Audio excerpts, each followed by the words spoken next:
다니엘서는 무엇을 말하는가? 다니엘서는 이방 땅에서 나라를 잃어버린 소년들이 왕궁에서 바벨론의 느부갓네살 왕의 종으로 살아가는 모습 1장에 나타난다.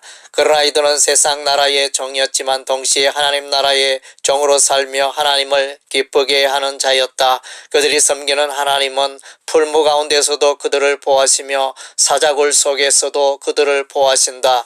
비록 이스라엘은 지금 그들의 죄악으로 인하여 외국 땅에서 포로로 있지만 하나님께서는 그들을 새롭게 하시고 예루살렘으로 돌아가게 하시며 거룩한 백성으로 살도록 도우신다. 인류 역사의 주인공은 바벨론의 느부갓네살 왕도 아니며 바사의 고레스 왕도 아니며 오직 하늘에 계신 여호와 하나님이시다. 여호와께서는 이스라엘의 바벨론 포로를 이끄시고 바사왕 고레스 칙령을 통하여 70년 만에 예루살렘으로 귀환하게 하시고 70일의 계시를 통하여 메시아의 십자가 죽음으로 말미암는 인류 속죄의 길을 보여주신다. 느부갓네살의 꿈에 나타난 큰 신상에서 순금으로 된 신상의 머리는 바벨론을 말하며 은으로 된 가슴과 팔은 메대와 바사를 말하고 놋으로 된 배와 널쩍다리는 헬라를 말하고 쇠로 된 종아리와 쇠와 진흙으로 혼합된 발은 노마를 말한다. 갑자기 손대지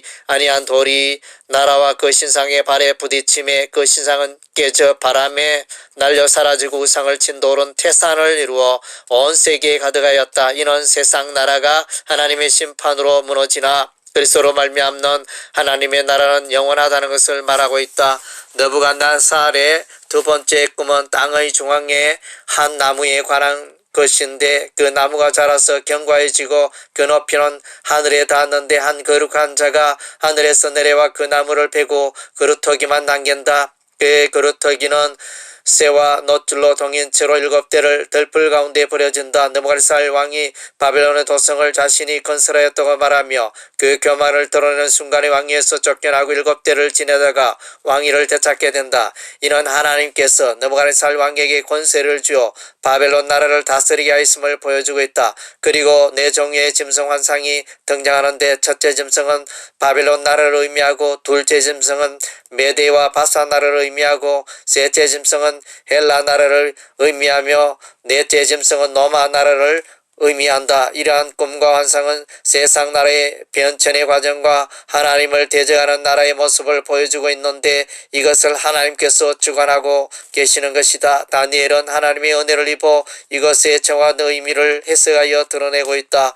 두 뿔 가진 순양은 메대와 바사의 왕들이며 털이 많은 순념소는 헬라 왕이요 순념소의 두 눈 사이에 있는 큰 뿔은 첫째 왕 알렉산더 대왕을 말하고 이 뿔이 꺾이고 4개의 뿔이 나왔는데 이는 4명의 왕 곧 셀루쿠스, 포톨레미, 카산드, 리시마쿠스를 말한다. 이 가운데 작은 뿔 하나가 등장하는데 이는 셀루쿠스 왕조의 안티오코스 에피파네스 왕을 말하며 그가 이스라엘의 성소를 헐며 매일 드리는 제사를 피하며 거룩한 백성을 멸하고 만왕의 왕을 대적하지만 하나님의 심판으로 파멸에 이른다. 이처럼 세상 나라와 그 왕이 등장하지만 그들의 권세는 하나님의 주권에 의하여 좌지우지 되는 것이다. 하나님의 나라와 그 백성을 대적하는 세력 곧 적그리스도가 등장한다.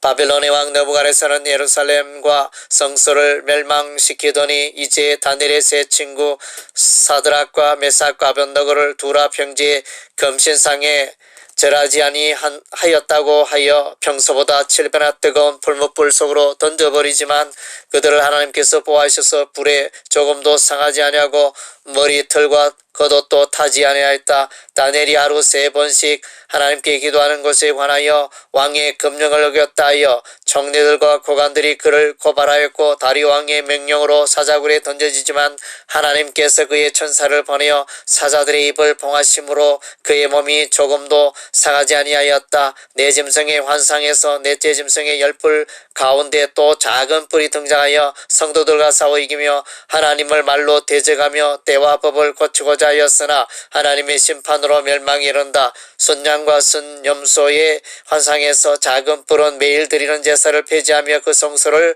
헐었으며 2300주야까지 거룩한 백성을 괴롭히지만 하나님의 징계로 파멸이 이른다. 이처럼 적그리스도가 시대마다 나타나 하나님의 성소와 그 성읍과 그 백성을 괴롭히지만 하나님의 심판으로 그 세력들은 안개같이 역사에서 사라지고 만다. 이스라엘은 그들의 죄악으로 인하여 바벨론에서 포로 생활을 하다가 바사 왕권에서 칙령으로 70년 만에 예루살렘으로 귀환하게 된다. 에레미야 선지자의 예언대로 예루살렘의 황폐함이 70년 만에 그치게 됨을 다니엘은 깨닫다.